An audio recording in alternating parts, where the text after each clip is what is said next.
नमस्कार दर्शकों, मैं रितेश गुप्ता एक बार फिर से आपका स्वागत करता हूं। दर्शकों, कोरोना का कहर हमें चारों तरफ देखने को मिल रहा है। जी हाँ, एक तरफ से कोरोना जो है दिन प्रतिदिन बढ़ता जा रहा है और कहीं ना कहीं जो है वो अपना प्रभाव भी डाल रहा है। कोरोना से कई लोग प्रभावित हुए हैं। जी हाँ, हम अपनों को तो खो रहे हैं। दूसरी तरफ से अगर ये पहलू भी है कि कोरोना के कारण जो है हमें जॉब से भी हाथ धोना पड़ रहा है, हमें फाइनेंशियल क्राइसिस भी आ रहे हैं। मार्केट की बात करें, मार्केट में रिसेशन भी आया हुआ है। चारों तरफ से जो है कोरोना ने अपना प्रभाव डालना आरंभ कर दिया है। उसके प्रभाव के कारण जो है आम लोग पिस रहे हैं। आइए जानने का प्रयास करते हैं कि हमारी आम जनता को कोरोना ने किस हद तक प्रभावित किया। आपका नाम क्या है? सर मानिक गुप्ता। मानिक जी, आपसे यही जानना चाहूँगा कि कोरोना से आप किस तरह प्रभावित हुए हैं? Sir as we all know that there is a big recession in all over the world. Sir जैसे यहाँ पे हम इंडिया की बात करते हैं, अपने जम्मू कश्मीर की बात करते हैं, यहाँ पे इतने सारे लोग जो थे वो बेरोज़गार हो गए। जैसे we are working in a private company, तो उन्होंने तो बता दिया कि हम अपने स्टाफ को पे भी नहीं दे सकते, क्योंकि इतना बड़ा क्राइसिस आ गया इकोनॉमिक, इतना बड़ा रिसेशन आ गया हमारे इंडिया में ही। तो इससे खाली एक बिजनेसमैन को नहीं बोल सकते कि हम खाली बिजनेसमैन प्रभावित हुआ है, इससे हर एक सिटीज़न प्रभावित हुआ है हमारा। तो हमारी जैसे कि आप अब किसी कंपनी में काम करते थे, उस कंपनी में भी रिसेशन आया, जैसे कि आपने इशारा किया, तो कितने स्टाफ थे कि सबको निकाल दिए या क्या किया उन्होंने? सर अब आप इतना बोल सकते हैं कि उन्होंने जितना 100% स्टाफ था उन्होंने 25% कर दिया अपना, क्योंकि वो अपनी सैलरीज भी नहीं पे कर पा रहे हैं अपने स्टाफ की। तो सर इसमें हम कंपनी को भी कुछ दोष नहीं दे सकते हैं। ये तो हर एक वर्ल्ड के, even smallest part of the world भी इससे अफेक्टेड हुआ है। हम तो चलो ठीक है सर, अब खाना तो खाने, कई लोग तो ऐसे भी हैं जिनको खाना भी मिल नहीं रहा खाने को।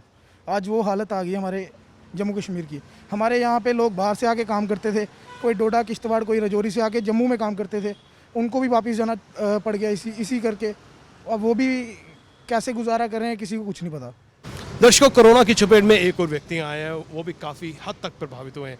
आइए उनसे जानने का प्रयास करते हैं। आपका नाम क्या है? मेरा नाम संजीव कुमार। तो ये बताइए कि आप पहले कहाँ काम करते थे? पहले मैं हरी मार्केट में करता था, सेल्समैन का काम था। सेल्समैन का आप काम करते थे, तो कितने वर्षों से आप वहाँ पर काम कर रहे थे? मैं कम से कम भी 22 साल से कर रहा हूँ। 22 साल से आप काम कर रहे थे, तो अब क्यों नहीं कर रहे हैं?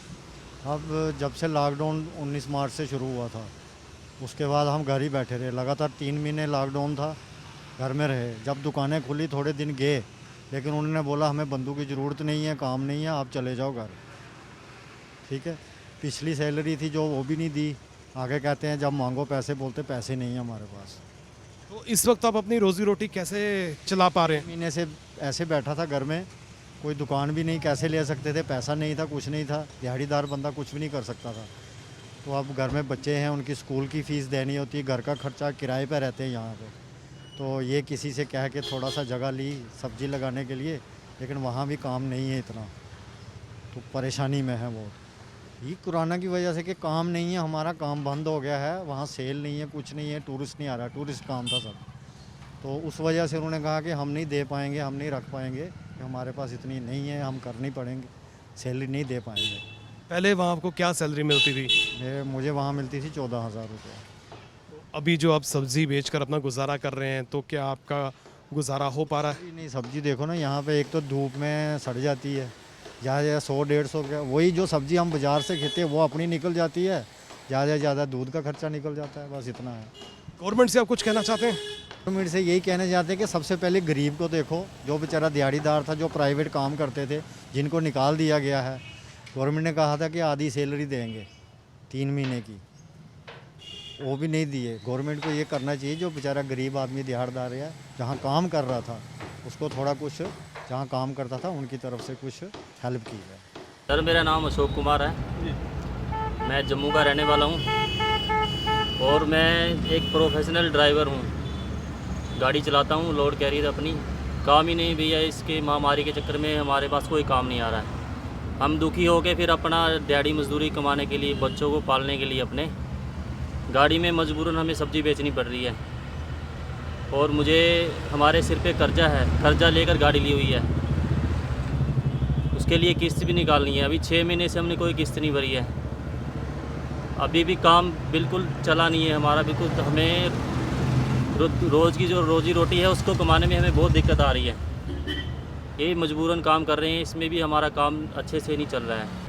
गवर्नर साहब से हम कहना चाहते हैं कि हमें थोड़ी रियायत दी जाए, जो हमारे सिर पे जो कर्जा है गवर्नमेंट का जो हमने लिया है लोन के तौर पर, उसमें थोड़ी हमें लीज दी जाए, थोड़ा हमें माफ़ किया जाए जब तक ये हालात ठीक नहीं होते हैं। और हम भैया मजबूरन कर रहे हैं ये काम, हम ये काम नहीं करते थे।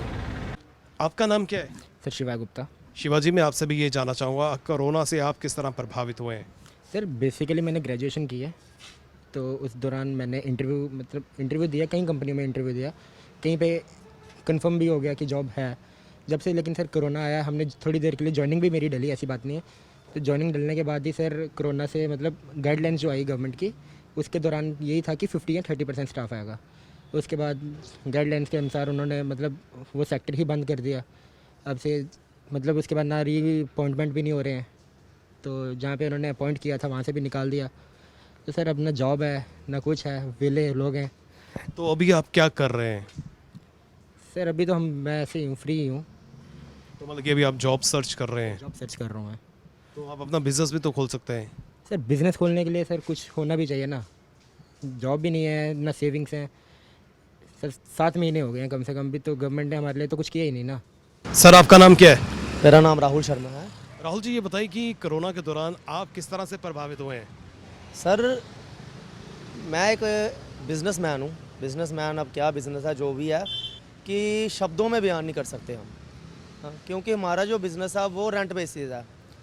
अब पिछले 5 महीने मार्च में हमें इसका ये लॉकडाउन लगा था, तो मार्च से लेके जुलाई तक कंटिन्यूटी में लॉकडाउन रहा है। ठीक है, तो अब गवर्नमेंट ने तो अपनी तरफ से टर्म एंड कंडीशंस बताई कि हाँ भाई ये पैकेजेस रिलीज़ हुए, ऐसा हुआ वैसा हुआ, बट ग्राउंड लेवल पे तो कुछ भी नहीं ना हुआ, हम तक क्या पहुंचा। ठीक है, क्यों मिडिल क्लास जो है वो बहुत ज़्यादा प्रभावित हुई है। मिडिल क्लास इसलिए प्रभावित हुई है, जैसे हम एक एज ए बिजनेसमैन है तो हमें रेंट बेसिस पे हमने बिल्डिंग्स ली हैं। हाँ, तो रेंट बेसिस पे बिल्डिंग है तो उन्होंने रेंट हमें किसी ने कोई माफ़ नहीं किया। ठीक है, फिर भी मालिकों ने हमारे साथ बहुत ज़्यादा इस कोरोना में हमारा साथ देते हुए, जहाँ पर जितनी रिलैक्सेशन होती थी उन्होंने की, जितना हो सकता था। बट हमें सोर्स ऑफ इनकम तो एक ही जगह से है ना, वो तो सब बंद था। हमारी जो इंस्टॉलमेंट्स है, मंथली इंस्टॉलमेंट्स है जैसे, और गाड़ी की इंस्टॉलमेंट्स है, जो भी है दिस और दैट, वो कहाँ से हम लोगों ने देनी है? वो तो हमने काम चलेगा तो दे पाएंगे। हर एक बिजनेसमैन की एक ही आगे आपको एक ही जवाब मिलेगा, आपके सवालों का बस एक ही जवाब होगा कि भाई ओवरऑल सार ग्राउंड लेवल पे उनके लिए कोई कुछ भी नहीं कर रहा, बिल्कुल भी हेल्प नहीं हो रही। हर एक सेक्टर में आप जाके पूछिए, आपको एक ही जवाब मिलेगा सर कि बुरी हालत है कोविड में। कोरोना पता नहीं अपने असर से किसी को कब मारेगा वो पता नहीं, बट फाइनेंशियली मुझे लगता है कि लोग पहले मरना स्टार्ट हो जाएंगे सर। कोविड के दौरान लोगों को परेशानी हो रही है, क्या कहना चाहेंगे, किस तरह की परेशानियों का सामना आपने किया? है ना कि जी लॉकडाउन तो 3 महीने तो चले ही चला ना। उस टाइम मेरी दुकान है छोटी सी बख्शी नगर में, तो मेरा काम पकौड़ों का है। ठीक है, 3 महीने तो टोटली बंद रहा। उसके बाद खुला भी है तो टाइम टेबल नहीं है कुछ। ठीक है, टाइम टेबल होने के कारण वो काम तो दिन का है ही नहीं मेरा, निकलता है शाम को ग्राहक, जो शाम को निकला उसको लॉकडाउन कर देते हैं, वो बंद। तो काम जब से लॉकडाउन चला हुआ है COVID-19, तो उसके काम बिल्कुल ही ख़त्म है।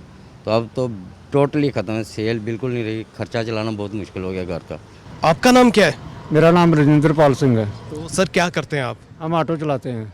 ऑटो चलाते हैं। तो जैसे कि कोरोना का दौर चल रहा है, तो क्या लगता है कि आप लोग भी इफेक्टेड हुए हैं उससे? हम इससे 75% हम बिल्कुल चले गए हैं। कोई हमारे पास गाहक नहीं आता है। स्कूल के बच्चे थे वो भी बंद हो गए हैं, ना स्कूल खुल रहे हैं, ना कोई गाहक आता है इस कोरोना की वजह से।